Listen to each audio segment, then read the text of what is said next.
Hello, everybody, and welcome to my shop. I just finished recording the Chaos Collaboration invitation video. Now, it's not open yet, so don't start sending me emails. Don't start sending me blanks. The video has to hit my RJB Woodturner channel before it matters because I'm using the email date and timestamps from the time it's posted to the time it's taken down. You have to be within that time frame in order to participate. I will let you know the video, when posted, will be up for 6 hours. Okay. I decided on, initially I thought 4, or initially I thought 8, then I thought, nah, maybe 4. Then I thought, you know what? I can't make up my mind. Let's put it right in the middle. So I'm going to publish it for 6 hours only. As soon as it goes up, you have 6 hours to send me an email that you want to participate, and you're automatically in, period. Okay. I'm not going to tell you when I'm going to post the video. It'll be edited tonight. I will upload it tonight, and I will schedule it for a top secret clearance date. Okay. Only one person in the world knows when it's going to be published, and that's this guy. But I will publish that the first week of February.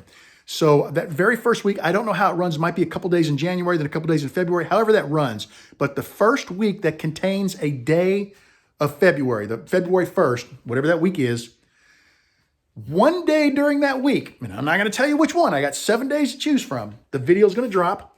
And as soon as it does, so pay attention to my channel, keep checking in that first week until you see it, if you want to be involved in this collaboration. And I kept it very simple. All you have to do is send me an email that says Chaos Collaboration in the subject. I don't care if it has another text character in it. And if you do that, you will be in the collaboration.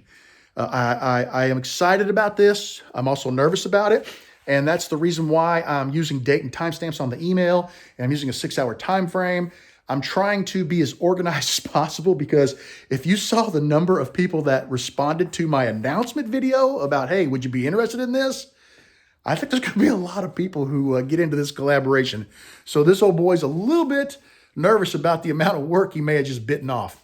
But the objective is, if I've got it all organized, I've got a spreadsheet that tracks everything. My objective is, once I announce it at the beginning of February, to get everything rolling and to have everything in by the end of February. I'd like to make all the blanks in March. If I get blanks soon enough, I may start making in February. I'd like to be finished by the end of March, and sometime in the end of March, beginning of April, start shipping the blanks out to everyone. And the people at the post office are going to hate me. They're going to hate me. I need to probably look into stamps.com, see if I can print my own stuff. But I couldn't be happier about this. I'm looking forward to it. I think it's going to be a good time. I think a lot of people are going to join. If you wish to send, part of the collaboration is I have listed no blanks, no maple, walnut, cherry, poplar, oak, or cedar pin blanks. I'm asking that you send something fun. No acrylic, no hybrid, all wood. Send something fun so that everybody gets back there. When they get their blank back, it's got some really cool stuff in it. Stuff that I may not even have up here, right? I mean, I made some neat blanks, but I want to put some cool stuff in this one. If you have some extra blanks and would like to send them, it takes 100 blanks to produce 20. I've done the math. It takes 100 blanks to produce 20 roughly 5-inch blanks. If you would like to send a few extra blanks so that I don't have to use 44 of my blanks on every one of these collaboration blocks that I make, if you would like to send some extra blanks, the extra blanks can be of the maple, walnut, cherry, etc. variety. I don't mind using those in the collaboration, but I want to use them as filler, just, to kind of fill in and give me because I have to cut so much away. There's a lot of waste. So I don't mind using those as filler. I just didn't want to let them be part of the collab, and then everybody who gets involved sends me a maple, a walnut, and a cherry blank, and we get these boring, bland chaos blanks back. I want you to get back a blank that is awesome, with so much color, so much different exotic wood, just really cool. These should be some of the coolest chaos blanks. These will be like version 2 of the chaos blank, okay? Because I'm going to use, instead of using little tiny pieces, I'm going to use entire blanks. I'm not going to put anything between them because I'm not going to have the ability to do that. but they're going to be cool because of the variety of wood and the colors of that wood.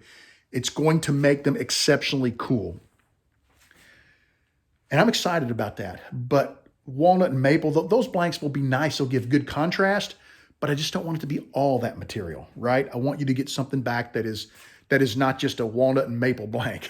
You know, that's boring. Nobody wants that. It's not worth being in the collaboration for that. So, but if you want to send some extra blanks, feel free to send those varieties, or feel free to send whatever you've got. If you got 24 Purple Heart blanks and you want to send them, by golly, send them, and we will include them in the collaboration. Yeah. Oh, a lot of cool stuff going on. I received a couple packages, and I'm going to flip around and show you what came in the mail this week. I have a good buddy, Hugh Davies, in the United Kingdom. Hugh is considered the RJB wood turner of the United Kingdom. He is an excellent pin turner, and he sent me this beautiful block of Purple Heart.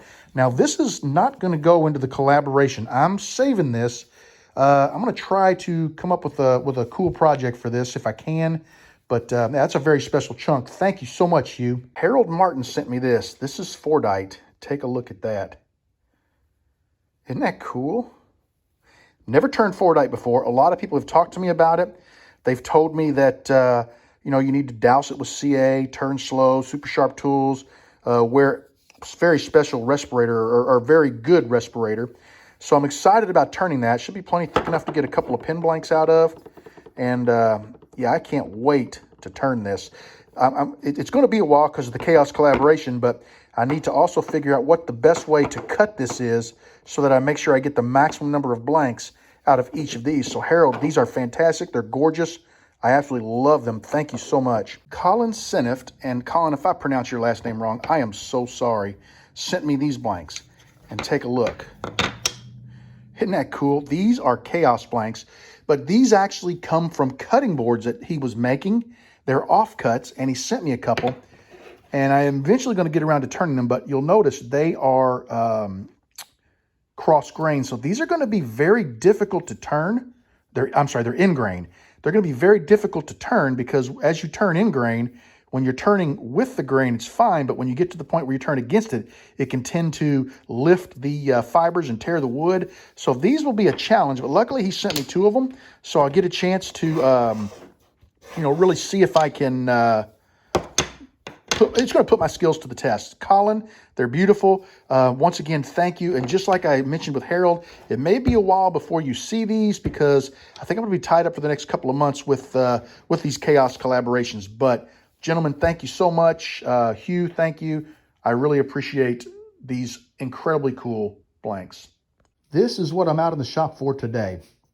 I want to make another one of these, specifically the cap section, but I'm going to go ahead and turn an entire pin. And I just want to refine my cap notes. I feel pretty good about the section and the body notes, but the cap is a little rocky, so I'm going to get those refined. And then I've been talking about doing a live. I think what I'm going to do is dial those in a little bit where I can turn one. I probably won't finish it, but all of the turning and everything, finishing is pretty simple, right? You know, you sand, you polish, you put a wax on it, whatever.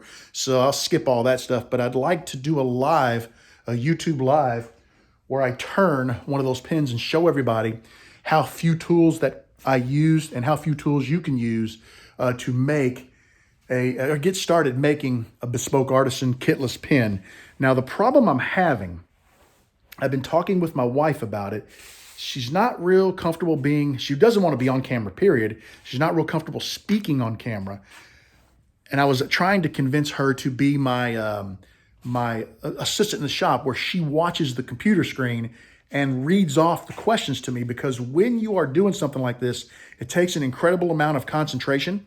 You got to pay attention to what you're doing, not only for safety reasons, but to make sure you don't mess the pin up. So I can't watch the screen and I can't read the comments and respond to them, which means that I would have to take a break every 10, 15 minutes, go through comments, answer them. And what that does is lengthen the video. It makes it just so much longer. And I think it's better if you have the questions fired at you while you're working, because I can talk while I'm paying attention to, you know, threading a blank or drilling a blank. And people always have questions. What speed are you running at? What size drill bit is that? Which tap are you using? You know, those are the questions you're going to have. You have those when you watch a YouTube video. You just can't ask them. So to tell people to hold on to your questions, and then we get to a break, maybe you've forgotten your question. You know, it's better to let people ask questions as we go. So my big problem is I need someone in the shop feeding me the questions so that I can answer them. And also you've got your super chat. Some people will probably want to, you know, do a little super chat to get their name on top of the screen. You always want someone to tell you, hey, you know, Joe just pledged $5. Thank you, Joe. So I can say thank you real time to the folks who do the super chat.